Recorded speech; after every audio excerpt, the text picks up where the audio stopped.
Hey guys, TJ Luckman here, here for the Puck Luck podcast. It's episode 2. I'm here with Ben Foreman. Ben, how you doing? Doing pretty well. How are you doing? I'm all right. I can't complain. I just saw a nice hockey game at the First Niagara Center in Buffalo. Dominic Hasek's number was retired tonight. Yeah, so how did that go? It was nice. It the in the past week, Teemu Selanne on Sundays, his number was retired, and he had a really nice ceremony. And I didn't expect the Sabres to put on as nice of a ceremony for Hasek, and they didn't let me down. Um, and I guess in that regard, I'm a little bit disappointed. I mean, Hasek was one of the greatest goalies of all time. I feel like he should have gotten a little bit more.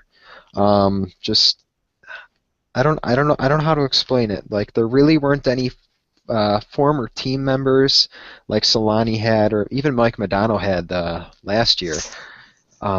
Just very he gave a nice speech in the good old Hasek voice that we all know and love, and you can barely understand him, and he sounds like this. It's funny, and but I don't know. After he gave a speech, then they just got right to it. They brought the banner out. They put it up in the center for the entire game, and that was it. A few times during the game, they had a few Hasek highlights here and there. They actually had two commercials that he did when he was in Buffalo that were funny for a now defunct uh, cable company called Adelphia, who Adelphia's owners were um, found to be committing fraud, so they were arrested. They were actually the old Sabres owners, the Regises, John Regis. They were arrested on fraud, and Adelphia is no more for that. So, but anyways, yeah, I thought they could have done a lot more. It felt like they did just above the bare minimum. Yeah, But but I think this is a good lead into what we really want to start the podcast with is kind of the career of Dominic Hasek. Hasek was just inducted into the Hall of Fame this year, so that's good. So in the same year that he's inducted to the Hall of Fame, his number is raised into the rafters at the First Niagara Center. That saw a lot of good Hasek action over the years. yeah. And One of the he was one of the best Blackhawks draft picks. He was kind of a gem with the 199th pick overall in the '83 draft. So the Blackhawks really handled that situation really well, and he had a nice long 2-year career with them. yeah, to be fair, like nobody knew Hasek could be as good as he was. His style was so unorthodox and so crazy. Like if any other goalie tried to do what he did, they'd probably allow 4 or 5 goals a game. Whereas Hasek somehow had that all those extra kicks, moves, flailing, all of that was a science for him. Like that all made sense to him, which is incredible.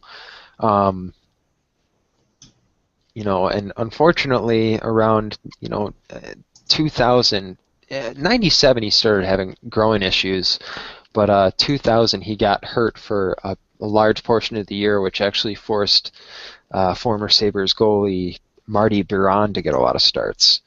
Um, but after that, he just really wasn't the same. Now he went on to Detroit to win a few Stanley Cups, one as a starter and one as the backup to Chris Osgood. Um, but I mean, after 2001, he really I don't want to say fell off. Hasek's an interesting specimen in that like falling off for Hasek is like a .91 a .913 save percentage, or a .902 was his last year when he was 43. Which Yeah. I mean, the guy in at age 41, the guy had a .925 save percentage with Ottawa. If you ever remember that Dominic Hasek played with Ottawa. Yeah, and a lot of people talk about his, that 6-year stretch where he was absolutely ridiculous. And you were mentioning before we started the show that only 1 year he had below a 93% save percentage. Between And 1993 and 1999. he had a below a 93 save percentage once, and that was in 95-96 when he had a .920 save percentage. Like, that was the worst he had in a 6-year stretch. It reads off And .93, .93, .92, .93, .932, and then .937. 937 was the year that the Sabres went to the Cup final. yeah, and if you look at this, and if you look at that year where his off year, I guess, where he only had a .92, the league average at the time was an 8.98. Or another way of looking at that is opponents were shooting 8% against him, while the league average was a 10.2. And it's actually incredible comparing. I mean, in 1993-94, when he had a .930 save percentage and the league average was .895, and yeah, you know, .90. I mean, going up the list: .895, .901, .898, .905, .906, and .908. I mean, yeah. So his worst year out of that stretch, he was I guess the average goaltender in the NHL was allowing 27.5% more goals yeah, over a it's given number of shots. So his worst year, he was still I guess a replacement goalie would be 27.5% higher. And I shouldn't say a replacement goalie because that kind of implies, your AHL call-up, but I yeah, should say an average professional starting goalie in the league. yeah. Not the bad starters, not the greatest starters, but the middle of the pack. Yeah, So he was that much better than the middle of the pack. yeah. I mean, a friend of mine on Twitter, you can find him, Matthew Collar. He's at Matthew WGR. He has 2 tweets out here on Hasek, on Dominic Hasek number retirement night. He says, little Hasek-alytics for you here. Hockey Reference estimates Hasek was worth more than 50 goals saved above average goalie 4 times as a Sabre. His save percentage versus league average over his time in Buffalo, Hasek was worth 347 goals saved above an average goalie. This is a stat on Hockey Reference, noted as GSAA. Let's see, I think it's something we can find in, let's see, similarity scores. I don't know. He posts a link to Hasek's Hockey Reference page, so this has to be somewhere here. Yeah, here it is. Goals saved above average. The goals this goalie prevented given his save percentage and shots faced versus the league average save percentage on the same number of shots. Minimum 4 shots faced per team game needed to qualify. So, I mean, just going down the list here, 93 when he had the .930 save percentage, 53.85 goals saved above average, 36.39, 43.28. Like, I'd love to see, I'm wondering if there's a page of averages of this stat, because to me that just seems incredible. Yeah. He was, he's always in the debate for the greatest goalie of all time. And unfortunately, what hurts him is he doesn't have as many cups as 2 other guys that played in the same era, in Patrick Waugh and Martin Brodeur. Although Brodeur's still playing, and I mean, to me, Brodeur's, don't get me wrong, Brodeur's a great goalie, and we'll never know this because the Devils played a trap style of game for a long time, and I think it's only a coincidence that, recently the Devils really aren't that team anymore, but Martin Brodeur's save percentage since like 2007 really hasn't been all that good. I don't know if that's coincidental with the Devils kind of going to a more offensive scheme or what, but I mean, I think it's hard to say that it's not a little bit of both. Or I guess it's like I said, I don't. It's a little bit of both. It's like I said, I don't want to take anything away from Brodeur, but I mean, he had some really good teams around him. Now, that 2003 team, I think he carried, no question about it. But he also had such great NHL defensemen to play with in Scott Niedermayer, Scott Stevens, not Scott Niedermayer, Rob Niedermayer. No, yeah, Scott Niedermayer. Rob's his brother. Rob's the forward, Scott's the defenseman. Got it. Okay. So, between him and Scott Stevens, I mean, he had a real shutdown pair there. And this is me going on knowledge as if they played together. I honestly couldn't tell you if they played together. Oh, and I believe Brian Rafalski played on that Devils team as well, and he was a heck of a defenseman in his short career. But I mean, Brodeur's always played with some phenomenal players, especially on the defensive side of the puck. So, I mean, some of that you might be able to attribute to some of his performance. You might be able to attribute to the team around him. Whereas Hasek had some really bad teams around him. The 98-99 Sabres during the regular season. If I can pull this up really quickly here.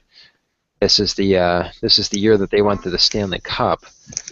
I believe they were one of the worst teams in goal scoring that year. So, I mean, yeah, let's see. Yeah, that year the Sabres. Of course, I can't pull this up right away.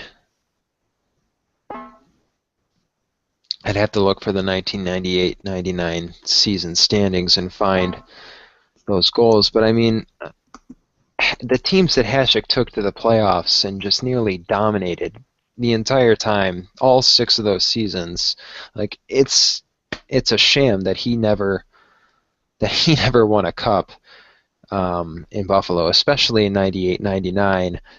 No goal from Brett Hull, notwithstanding. Yeah. So, but yeah, it was great to see his number get retired tonight. Like I said, one of the greatest goalies of all time to ever play the game.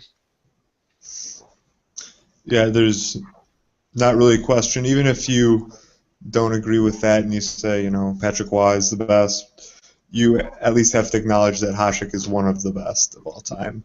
Now, to be fair, I mean, Patrick Waugh took, which was it his first, or I think it was his second Stanley Cup with the Habs, that he practically won it all by himself. Like, that team did not score in the playoffs at all, and he somehow kept them in it. I want to say it was the 80. Was it the 90? I think it was the 94 team. Now that I think about it, now that they were the last Canadian team to win the cup. Yeah. So the 93-94. That's it. 93-94, the first year of Hasek's dominance throughout the league. So, anyways, so now Hasek's number is up in the rafters in Buffalo. Everybody's happy, and he's in the Hall of Fame. Well deserved. Like I said, I mean, to me, he's number one. He's the best that ever played. Some old timers might tell me that Jacques Plante was the best that ever played, which, that's fine. I never watched Jacques Plante play. He played in like the 60s, so sorry. I'm going by modern era here. Yeah, and realistically, it's hard to compare between eras. Yeah. That's why I said I'm going by modern era. If you put him in today's game, he would be lucky to be in the AHL probably, just because the way he, I guess what goaltending was then was completely different than it is now. Yeah, and I mean, if anything, you can say that Hasek really, Hasek was really one of the people that really revolutionized the goalie position and what goalies can do. I mean, Patrick Waugh was the one that came in and showed the world the butterfly style of goaltending. And Hasek came in and was like, I'm just going to flail around and do whatever here. I think a lot of people compared him to a Gumby or a man with a slinky for a spine. I think that was the MasterCard commercial. Where they, they go, do you remember the old MasterCard commercials where they would go through a bunch of things and tell you what the price of them was? Yeah. Oh, for Hasek, it was like a pair of goalie pads, $2,000, blocker, $500, glove, $600. Having a slinky for a spine, priceless. Yeah, Yeah. it's those commercials I haven't seen in like 15 years, but Oh they yeah. haven't stopped parodying them ever since then. Oh no, definitely not. No. Yeah. So. Also, quick side note about Patrick Waugh is that the year he got, the infamous thing that happened in Montreal where the Russian Five were completely lighting him up in Montreal, and he started to get boos, and he pretty much demanded a trade, and he goes to the Avs, and then the Avs in the conference finals to go to the Cup beat the Detroit Red Wings, who pretty much on the shoulders of Patrick Waugh after they were the ones who almost induced him being traded. So the Red Wings kind of almost by running up the score shot themselves in the foot. Yeah. Okay, In so indirect ways. okay, something else on Hasek. I was talking about the 98-99 team. I was trying to find scoring, but I look up here on Matthew Collar's Twitter timeline here. The 1998-99 team was not good. They averaged being outshot 26-30. They averaged being outshot 26-30. Like that was all Hasek. Yeah, that he was just.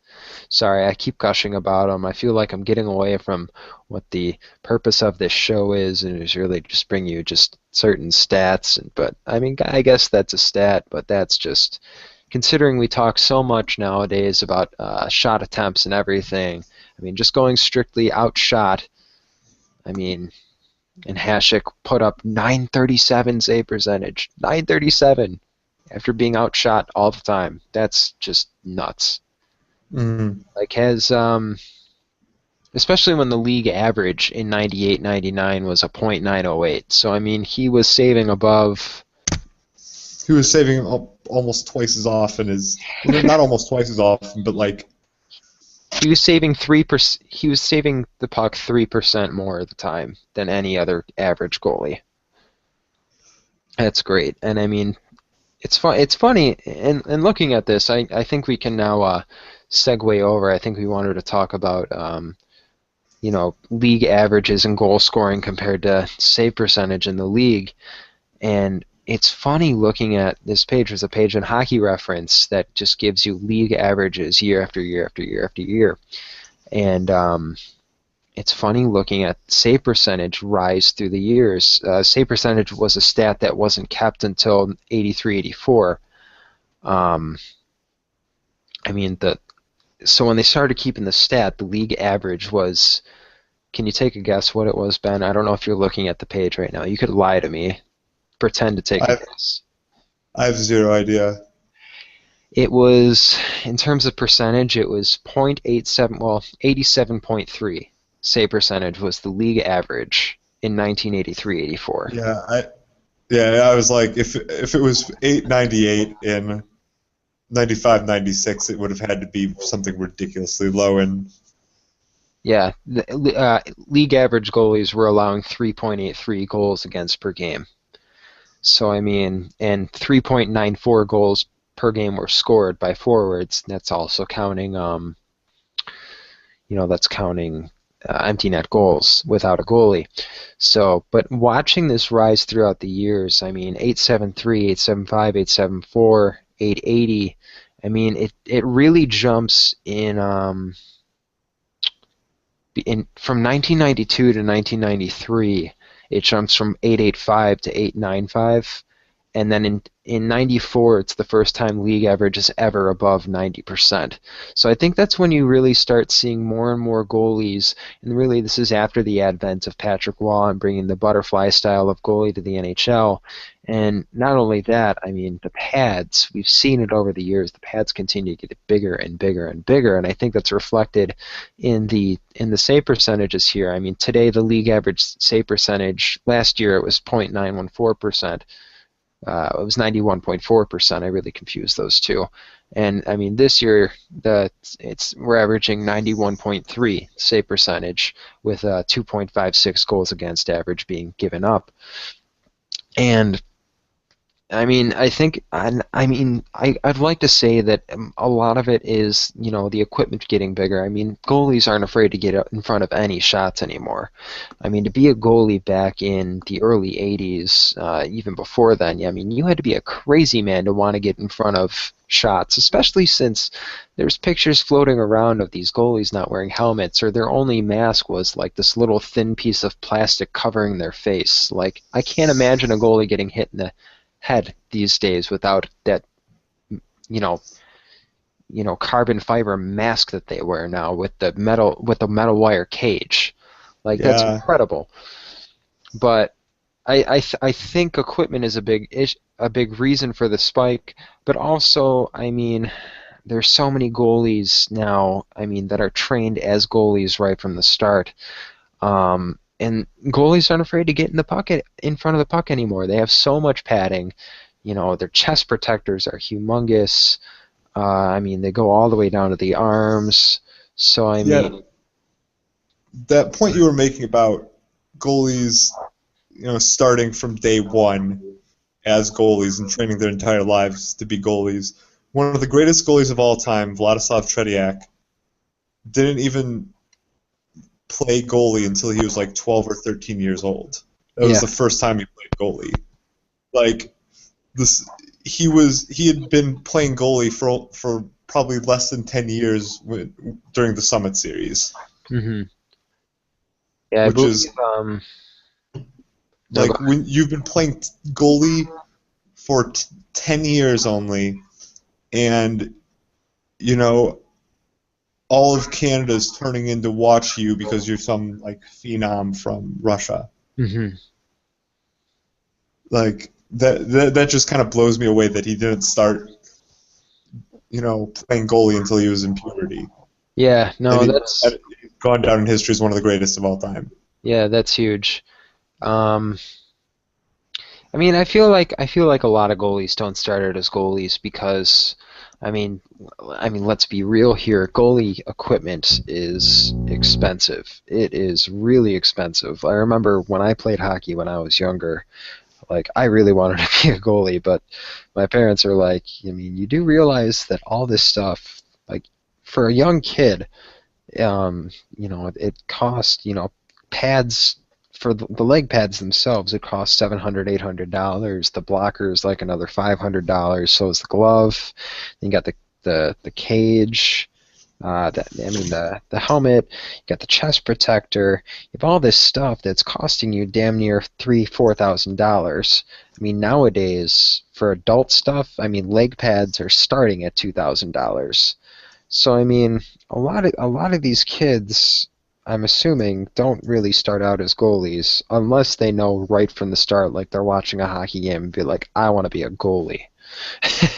you know, Yeah, and I think that's something that, I mean, it's another thing about this age, with the save percentages going up. But I mean, Patrick Waugh, Martin Brodeur, Dominic Hasek, that was a great age for goaltending, and kids just emulating what they wanted to be a goalie. Um, I saw a few tweets tonight where just people remembering Hasek and just saying like, I used to emulate that guy playing street hockey and just flail around, and this guy's doing it in the NHL and doing it to great success. So I mean, but anyways, I'm getting a little off topic there. The Yeah, a big thing is these goalies are being trained from younger ages and playing goalie all the time. mm. So, anyways, and it's interesting too that, I mean, not so much interesting that the number of goals per game is actually fairly similar today to what it was back in like 99 and 2000. We're averaging in this season and last season, we're averaging 2.75 goals per game. Um, Whereas, and back in 1999, 2000, it was the same. whereas the save percentage is like a 10-point difference, or in percentage speaking, it's a tenth of a point of a difference. No, it's a full percentage point of a Yeah, difference. Sorry, full don't percent. don't listen to me. But no, so I think And it's in a way, interesting. it's It's pretty interesting to much me, 10%, like 10% more shots are being saved. right? Pretty much. So it's interesting to me that goal scoring is the way it is when the save percentages keep getting higher and higher. So I mean, goalies are getting better and better. I don't think you can say that the players are getting worse. Hmm. So Yeah, I would agree with that. And I random. also think it has, you know, you can extend from that more shots have to be generated at the same time, like necessarily for that to be the case. Well, So let's see if here. goals against is the same and save percentage has gone up, then shots on goal have to have gone up. Not really. Unless you're counting like empty net, unless there's just a lot more empty net shots. Well, I mean, there's shots against on this league averages page, and I mean the shots against average really goes around like the highest ever since they kept the stat, which Oh was no, it's gone up. it's gone up, but I mean the highest it ever was shots against was 31 in 1985-86. Today, it's 29.6. So, but I guess yeah, Well, it if you're does. looking at the late 90s, 24.7, 25.2, 25.2, Yeah, no, we you're saw about right. a 10% increase in save percentage. We saw about a 10% increase in the amount of saves being made. That's true. Okay. Yeah, I'm looking at shots against here, and it really, for, I mean, in 95, 96, it was at 30.2, and then it really took a nosedive in 97, 98 to 27.3, but then it's gradually gone up and up and up, I guess. So, all right. Well, still. So, anyways, actually, another interesting thing, in it's interesting that goal scoring is down from the lockout. Um, right after the I guess the second lockout in 2005 2006, NHL was averaging 3.08 goals per game. Can you guess how many power play opportunities were being given per game? In what year again? 2005 2006. This is when they were really calling the obstruction penalties and all that out of the lockout. So there were a lot more power plays. There were 5.85 power play opportunities Oh per my game. gosh, that's ridiculous. Right. That number's now down to 3.27. So, I mean, And interestingly, that was the highest year that was since they were recording power play opportunities because it only goes back to 83, 84. hmm yeah, five. That was that the highest year ever? Yeah, it was. Yeah, so I mean, if you maybe extended it into the late 70s and you got like Dave Schultz's, you know, stuff in there, it might change a bit, but I don't know. Just the fact that that's the highest since the early 80s at least is ridiculous. Yeah. No, definitely. Okay, so I think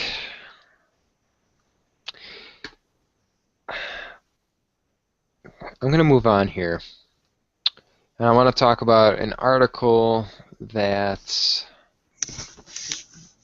Adam Gretz of CBSSports.com. He also writes for SB Nation. It's an article he wrote earlier last week, January 9th, 2015. He titled it, "When Do Elite Goal Scorers Like Sidney Crosby Hit Their Peak?"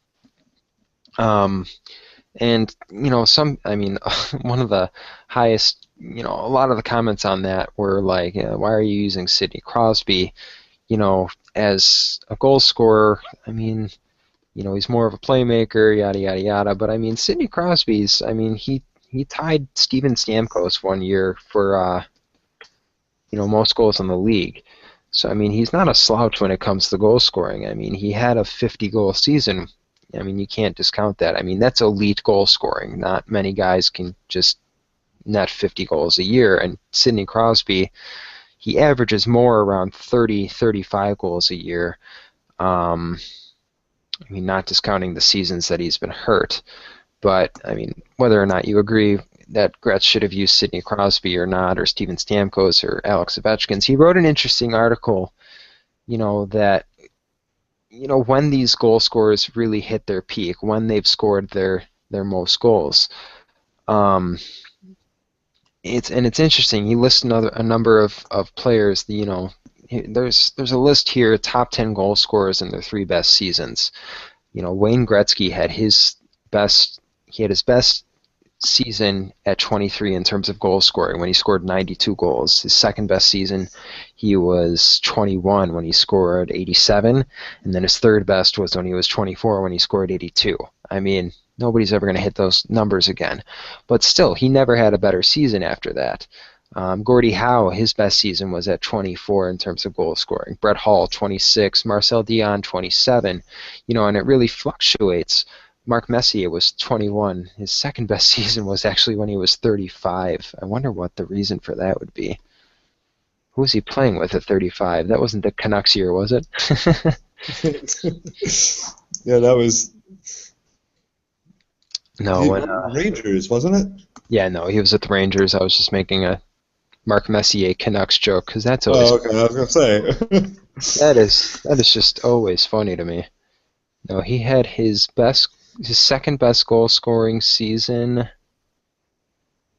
95-96 with the Rangers. Yeah, you're right. Yeah, because he only, outside of the Canucks, he only played with the Rangers and the Oilers, right? Yeah. Or did he play for like some random team like? The Canucks are the random team. Let's be honest. I don't know. Half the, like when you think of Mark Messier, half the time you think, oh, Vancouver, and how like I don't know. I associate Mark Messier. The first thing I think of isn't ridiculous stuff he did with the Oilers and with Gretzky and stuff, or the cup he won with the Rangers. Or his long storied career. It's Vancouver fucking hates him. Oh yeah, no. The first thing I think about totally is the Rangers and how he guaranteed that they were going to win the playoffs. That's what I think of with Mark Messier, and of course he had a second best season, but I mean really, that was during the 95-96 season. I mean, the Rangers must have been really stacked that year. He had 47 goals, 52 assists, 99 points. I mean, really, that's a statistical anomaly at looking at Gretz's piece here. Yzerman, 23, 22 was his second best season, 24 is third best. Mario Lemieux is weird because he had a few different career starts. 27 was his best season. His second best season was 23. But, I mean, he has a chart here, how old are top goal scorers during their best season. And a number of players... Let's see. 27. What? Trying to figure out this chart here. There are two things that I guess I really want to. That I think that really needs to be improved about the article, though, is one. I think they need to adjust for season. I think it's Hockey Reference has like a list of the best goal scorers of all time, or like the best seasons in goal scoring, adjusting for the year it was in.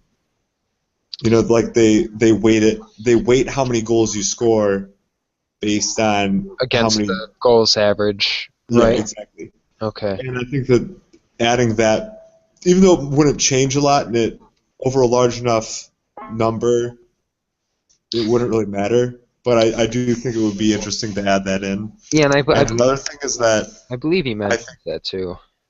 I think that I don't like that he uses for a graph on the y-axis number of players and on the x-axis age. I think it should be, there should be multiple line graphs of players' goal production, or maybe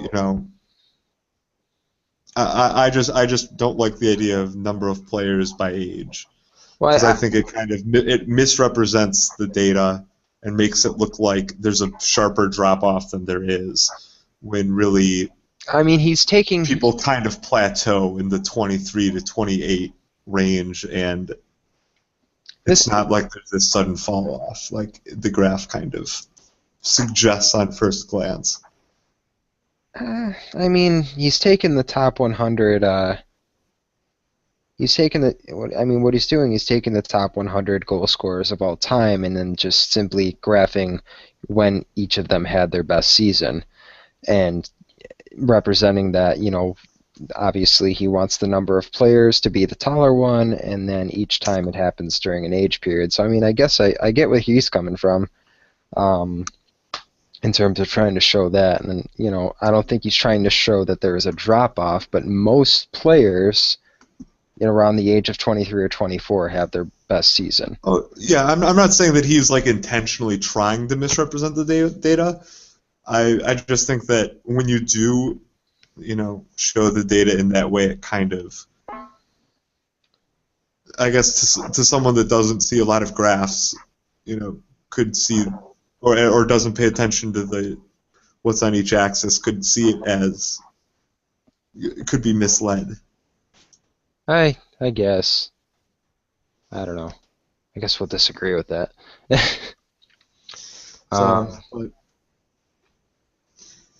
Yeah, I mean, I'm going to quote the article here. He goes, let's take Wayne Gretzky, for example, the greatest player in hockey history and the guy who scored more goals than any other player, had his 3 best goal-scoring seasons by his age 24 season.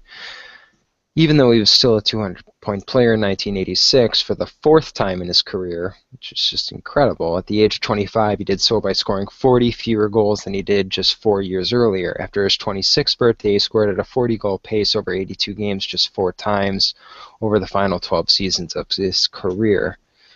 And then after that I went into the whole, top 10 goal scorers in their 3 best seasons. But I mean, he goes on to say 18 of the 30 seasons on that table happened before a player's 27th birthday, while only one, Phil Esposito, had his best season after 27. Doesn't matter the era or what team they played for or who it is, the meaty part of the goal scorer's career is somewhere between the ages of 22 and 26, and then after that there is an obvious drop. So, he even mentions Alex Ovechkin, who went from scoring 55 to 60 goals to 40 to 50. So, I mean, it's... Well, that also has a lot to do with the coaching change, though. Do you think so? I mean, who did they go between? They went from Boudreau to Dale Hunter, right? I mean before that. What do you mean? Hold on. Okay. Because the Caps, who was the coach before Boudreau? It would have been Glenn Hanlon. Maybe I'm confusing things. 1 second.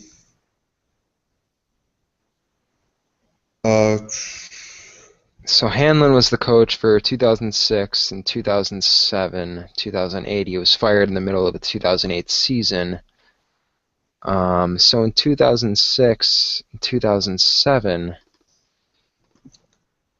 just trying to figure out when Ovechkin had his best goal-scoring season. Yeah, I guess it would be when Boudreau left, because that was the year he went from 50 to 32.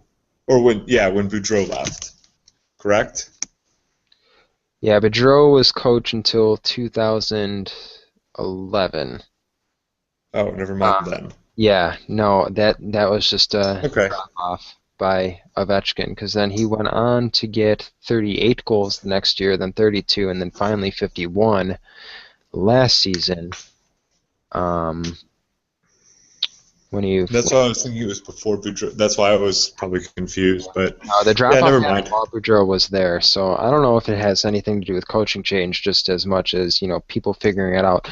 I mean, also to note, in that 2010 season, Ovechkin was shooting 8.7%. I mean, that's a career low for him. He averages a 12.2%. You know, typically, I mean, this year he's shooting 11.1, last year 13.2, 14.6, 12.5. I'm going back and back and back here. 8.7 is like a humongous outlier for him. So, I mean, he took 367 shots that year. Compared to the next year where he only took 303 shots but was converting on 12.5% of the chances. He went back up to 38 goals. I believe that was... How many seasons did Oates...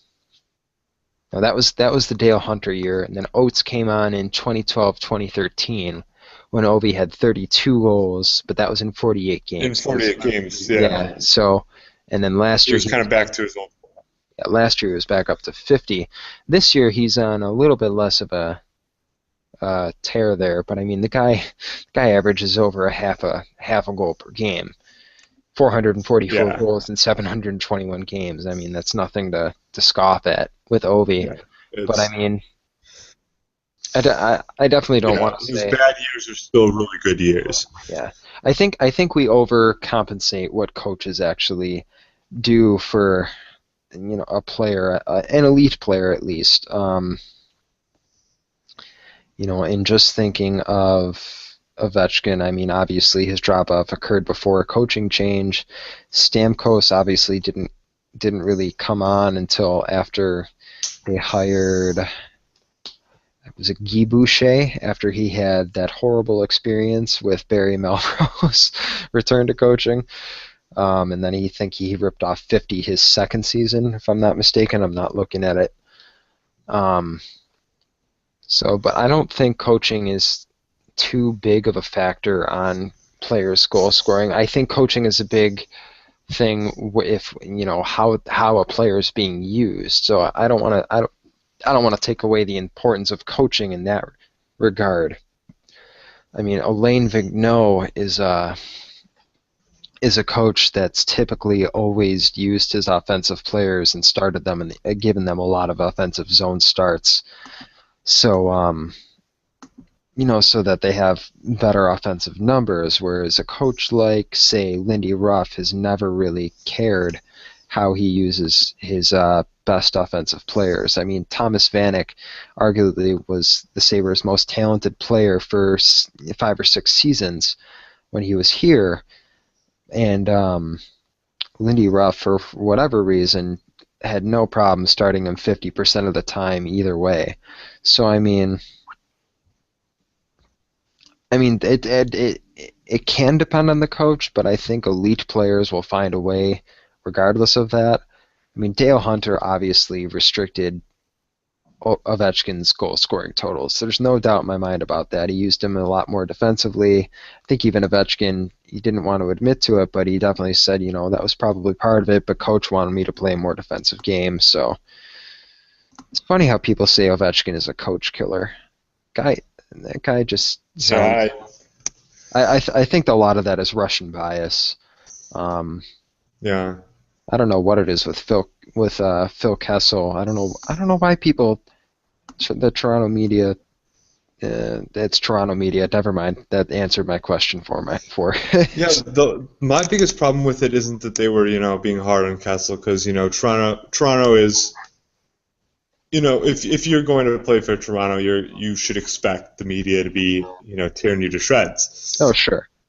But when, you know, with the coach firing, the media is sitting there asking the GM the easiest questions in the world, as if, you know, they're talking about the guy's favorite gummy bears and stuff. Like, I was listening to that press conference and I was like, are they grilling him for, you know? Nobody was asking how much of this was your fault. How much of this is because there are no players on the ice? It was all... Well, Nonis has an easy fallback on that. Carlisle, I believe, was Burke's hire. Carlisle was hired by Brian Burke, right? Yeah, but he was brought back. True, he was given an extension. He was extended this offseason. That's true. To which he said it was the correct move to extend him that offseason, and a season just as much as it was now is the correct time to fire him. So his ego is so big that he thinks that, both the decision to extend him and fire him within like 6 months were both the right decision. Yeah, well, I mean, they were coming off a season where they had probably the second most dramatic collapse in the past 10 years, the first being the third period of the Game 7 between the Boston Bruins and the Toronto Maple Leafs the year before. But I mean, the Leafs were in good playoff position last year. They're one of the better teams, but of course, as stats guys said, your Fenwick's kind of low, guys. I don't know, and they just kind of said, Fenwick, we don't need no stinking Fenwick, and it led to Steve Simmons with his, one of his infamous tweets.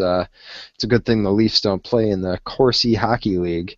Yeah, that's still a funny tweet to me this day. I'm surprised he hasn't deleted that tweet. Yeah. But yeah, interesting stuff from the Leafs there on the firing of Carlisle. I mean, it was a good move. I believe Chris Abraham, Crazy Knucklehead, had this yesterday, since the Leafs fired Carlisle and promoted Horacek. Obviously, it's a small sample size, but in the past 3 games, the Leafs have held their opponent to just 66 shots over a 3-game stretch. That's 22 shots a game. Carlisle never once did that over his 3-year stint with the Leafs. So that's kind of it's funny you were talking about coaching. I think coaching on a team has an effect in that regard. So, I mean, obviously Horacek's doing something to where the Leafs are allowing less shots per game. They're still not taking more shots than the other team, but I mean, still, I think that's fairly significant. Yeah. So, speaking of Chris, he had something interesting last week when I was sleeping through the show, and I apologize for that. Chris came up with something, which is something we've looked at a lot. How contract year players tend to have higher. It's funny how it works. How they tend to have higher shooting percentages during their contract year. Take Nick Foligno, for example. Nick Foligno is having a great season with the Columbus Blue Jackets. He's made the All-Star game. He is, he's got 18 goals, 22 assists, 40 points in 39 games. Absolutely his best season by far. Age 27, by the way. Buffalo, New York native, just so you know. Thanks to his dad playing for the Sabres so many years ago. Nick Foligno, 21.4 shooting percentage for the Blue Jackets this year. In 39 games, he has 18 goals. He had 18 goals in 70 games last year. So, I mean, and it was a contract year for Foligno. He's since re-signed with the Blue Jackets to a 6-year contract. I believe it's averaging $5.5 million per season. If I'm not mistaken. Yeah. I can't bring up. Yeah. What was that? Yeah, it was 6 years, $33 million. 6 years, $33 million. So yeah, just a shade above $5.5 million then. That's right. It's right at 5.5. Right, 5.5. See, thanks. You can do math in your head. That's awesome. 2 + 2, 5. I got this. No. So I mean, he just signed a contract. $5.5 million isn't a ridiculous rate for Nick Foligno. Do I think he'll ever shoot 21.4% ever again? Probably not. But I mean, it's an interesting thing to look at. I don't know. I mean, obviously, there's a level of players obviously are trying to play harder for a new contract. Um, take Drew Stafford, for example, for the Sabres. Um, see, he's on the final year of a 4-year contract he was given in 2010, a season where he scored 31 goals in 62 games, so he was averaging half a goal a game, and his shooting percentage was 17.3. He averages his career average is a 10.8, but over the last 4 seasons, I mean, his shooting percentages have been 8.8, 5, 8.6, and this season it's 8. So I mean, a huge drop off from his 17.3 season. Earlier in his career, he averaged 19. He was shooting 19.4%, 15.5%, 10.9, and then 7.7, and then during his contract year, he had that 17.3%. I mean, it's interesting to note that in 2006, 2007, when he was shooting 19.4%, I mean, that was the year the Sabres won the President's Trophy. Had Chris Drury, Danny Briere. Thomas Vanek and Derek Roy were playing on the third line. Thomas Vanek had 42 goals and 44 assists that year. It was his best season by far.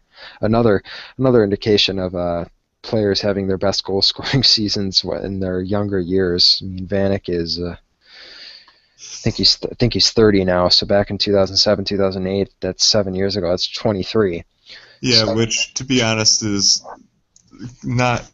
part of the reason I'm not so thrilled about the Kane and Taves extensions for $10.5 million, very long term. Yeah. I mean, Kane and Taves bring so much more to the team though than points. I mean, Taves obviously has his leadership. He's one of the best two-way centers in the game. Definitely top 3. I'd probably put. I mean, Crosby's the best player in the game to me, and he's one of the best two-way centers. I'd probably put him as the best two-way center in the NHL. And then Taves and Anze Kopitar, and then Patrice Bergeron, I mean, are really my top 4 in that regard. I mean, Anze Kopitar is so good. Like, it's not fair how good he is. He was taken, 11th overall, I want to say. I believe that's why he's number 11. But I watch Kings games late from time to time. It's a nice little segue from watching horrible Sabres games, and it's great to watch that guy play. Just the way he skates and the way he plays the game, it's incredible. But I think, really getting back to my point, I think Taves brings a lot more than points to the table when it comes to that. I mean, he's always had good puck possession numbers, especially as a two-way center. So I mean, oh yeah, I'm not denying that they're phenomenal. $10.5 million is a lot. Yeah, $10.5 million until they're 35. Yeah. So I mean, that's 8-year contracts. So they're 27 now. Because next year is when it kicks in, right? They're still on their $6 million contracts, right? Yeah. Yeah. So, I mean, Kane's a good winger. Kane leaves a lot more to be desired in terms of his Corsi and Fenwick, to be sure. But I mean, the guy is just a wizard with the puck. I go so far sometimes as to call him like an American Pavel Datsyuk. The way he handles the puck, it's incredible. I mean, Datsyuk is one of the best puck handlers in the game. Yeah, but Datsyuk also back checks and plays defense. Yeah, that's true. I'm talking forces turnovers and. I'm talking specifically puck skills, just how they carry the puck. It's just they can do incredible things when the puck is on their stick. It's like there's a string tied to the puck on their stick, and there's not a lot of players that can do that. I think in terms of puck skills alone, notwithstanding the defensive play that Datsuk's able to make, as I witnessed firsthand tonight, even at the ripe old age of 35. I mean, their skills at the puck are unmatched. So my comparison to Datsuk is with puck skills only, not takeaways, not Corsi or any of that. But like I was saying, Kane leaves a lot more to be desired in that regard. So yeah. So and also, if the salary cap is as projected and only goes up to 71 or 72 or 73 million, you're tying up 21 million in cap space. So like over 25% of your cap space, like almost about 30% of your cap space is going to two players. yeah, I mean, one of which has a pretty extensive concussion history, and the other one is, he can be a liability. plays defense. Yeah, plays defense, once a week. He's really good when he back checks. He just never back checks. Yeah. So I just don't believe in tying up 30% of your cap in two guys who, are at their peaks, and I would say they're past their peaks. They're more at their plateau. That weird plateau phase between. I mean, they're 27 now. I mean, they could stay for where they're at for a few more seasons and then fall off. I mean, fall off is a bad term to use because, I mean, I can't see them just falling off the face of the earth. Of course, there is Danny Heatley, who literally fell off the face of the hockey world over the past few seasons. Yeah. But, no, I don't know. Contract years. That's really where we were at here. So, Drew Stafford was one of them. Thomas Vanek, the year he had 42 goals and 44 assists when he was 23, that was a restricted free agency contract for him. And then after that, he never really had as great of a season as he did then. He had another 40-goal season for the Sabres, and then last year, actually, he had a good season. That was a contract year for him as well, and he got signed by the Wild. And he's not having as great of a season this year. I guess there's a lot more to be desired for a 30-year-old scoring goals. Of course, this page isn't loading as quickly. Oh, Yahoo's down for maintenance. Did you know that they do that at 11:57 at night? Vanek only has 7 goals this year. He's known as a goal scorer. But a comment that I see a lot from Wild fans is like, they're disappointed with how many goals he's scoring this year. But he's one of the best passers that I think I've ever seen play the game. Like, his passing skills are extremely underrated. I think he's really good in that regard. And it's something that really flies under the radar. He only has 18 assists this year, but he's still a very good passer. And another thing, he's only shooting 8.3%. I mean, for his career, Thomas Vanek is shot 14.4. So I mean, it's certainly down from normal. I mean, even last year he was shooting 12.4% with the Islanders. That's where he spent most of his games, so I guess I'll use that as the barometer of success here. He scored 17 goals with the Islanders. He scored a total of 27 goals last year. So, I mean, like I said, his best season was when he scored 43 in 2006, 2007, and then he scored 40 when he was 25 in 2008, 2009. Really going back to that age article there. But yeah, I mean, players typically do better in their contract years. So, obviously, so we're almost out of time for tonight, so we might want to wrap up. And any last thoughts you want to? Yeah, it was good to see Dom's number go up in the rafters. I'm glad we were able to talk about some of his ridiculous stats from the 90s. Yeah. But I mean, other than that, that's really it. Okay, so I guess we'll see everybody next week. Probably at the regular time of 10 p.m. Yeah, Eastern, 9 p.m. Central. yeah. I apologize for. I guess we were an hour set off this week, but we'll probably be. Oh wait, actually, next week I will not be here, so Okay, we might have a fill-in. I'm gonna see. I'm gonna see if Chris Abraham will join me. Okay. He'd be a good guy to talk to. Okay. Like I said, he's the one, and he'd probably be a better person to talk to. No offense, Ben. He'd probably be a better person to talk to about the whole contract year thing. He was the one that brought it up. Yeah. So I'll see if I can get Chris on next week.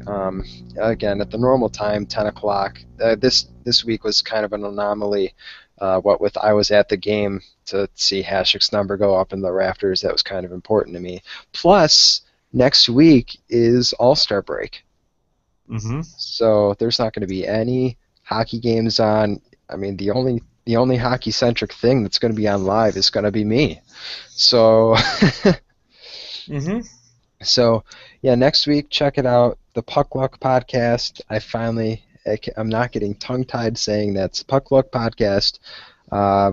Every Tuesday, 10 p.m. Tune in next week. Had a good show. Thanks, Ben. Okay. Have a good night.